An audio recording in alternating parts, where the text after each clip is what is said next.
सबसे पहले माननीय प्रधानमंत्री जी और अपने मंत्री जी को धन्यवाद देना चाहती हूँ कि जिन्होंने एक बहुत अच्छी पहल की, एक बहुत अच्छी शुरुआत की कि जिस तरीके से हम लोग अपने स्वास्थ्य का ध्यान रखते हैं, जिस तरीके से धरती माँ के स्वास्थ्य के लिए हमने सॉइल हेल्थ कार्ड बनाया, उसी तरीके से पहली बार केंद्रीय सड़क परिवहन और राजमार्ग मंत्रालय के तहत बनी भारतीय पुल प्रबंधन प्रणाली यानी कि IVMS नामक परियोजना शुरू की गई, जो भारत के पुलों और सुरंगों की जांच के लिए ये पहला सर्वेक्षण पुलों का स्वास्थ्य जो अभी पिछले ही वर्ष किया है।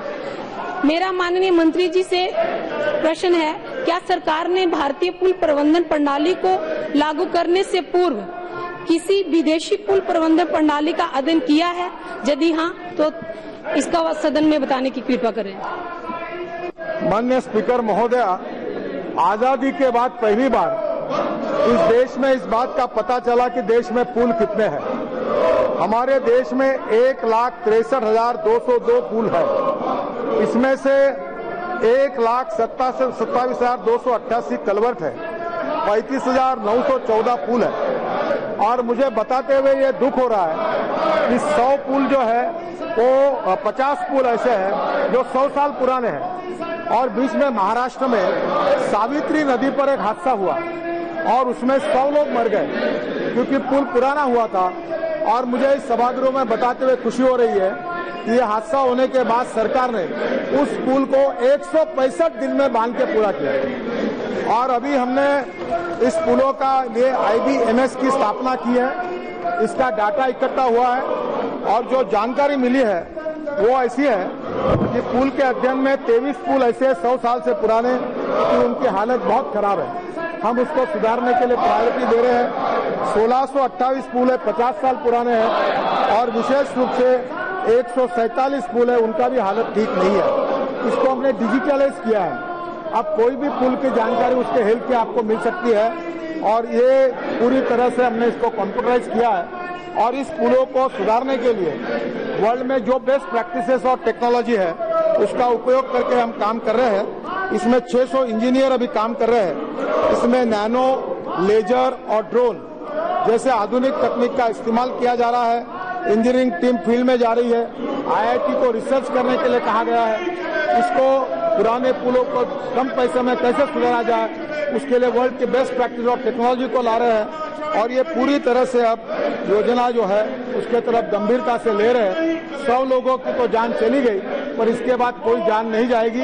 और मैंने डिपार्टमेंट को कहा है कि इसके बाद अगर कोई पुल गिर गया और किसी की जान गई तो 302 का कलम आपके ऊपर लगाएंगे और आपको जिम्मेदार पकड़ेंगे। उनके साथ खिलवाड़ नहीं है। Second supplementary. धन्यवाद अध्यक्ष महोदय। मैं दूसरा क्वेश्चन ये पूछना चाहती हूँ क्योंकि अभी आने जैसे हम लोग देख रहे हैं न्यू जनरेशन है बाइक लेके चलती है और हमेशा उनके कान में लीड रहती है। मोबाइल फोन तो जेब में रहता है लेकिन कान में लीड लगा के रखते हैं। उससे आए दिन एक्सीडेंट होते हैं। गाड़ी में भी हम देखते हैं लोग मोबाइल फोन का उपयोग करते हैं, जिससे हम ये बात भी कहते हैं नजर हटी दुर्घटना घटी। मैं माननीय मंत्री जी से मेरा क्वेश्चन है, मैं जानना चाहती हूँ कि जो जिम्मेदारी पूर्वक मोबाइल फोन का उपयोग करने के बारे में लोगों को जागरूक करने के लिए सुरक्षित भारत नामक राष्ट्रव्यापी अभियान शुरू किया है? यदि हाँ, तो सदन को बताने की कृपा करें। मैडम महोदया, ये गंभीर बात है और एक विषय ऐसा है जो मेरे मिनिस्ट्री को इंब्रॉसिंग करने वाला है। हमारी सरकार आने के बाद 4% एक्सीडेंट बढ़े हैं और हमारी ऑटोमोबाइल ग्रोथ 22% है। देश में 5 लाख एक्सीडेंट होते हैं और 1.5 लाख लोगों की मृत्यु होती है। आज एक अंग्रेजी अखबार में ट्रक के कारण कैसे लोग मरे इसका है। मैडम, मैं आपको और सभागृह को धन्यवाद दूंगा कि आपने मोटर व्हीकल एक्ट को मंजूर किया है, जिसके कारण ये कानून कड़ा होगा। पर हमारे राज्यसभा में आज भी मीटिंग है, कोशिश कर रहा हूँ कि देश में 1.5 लाख लोग मर रहे हैं। देश में 30% लाइसेंस बोगस है। लोग देश में ट्रैफिक नियमों का लोग अमल नहीं करते हैं, सजा नहीं हो रही है।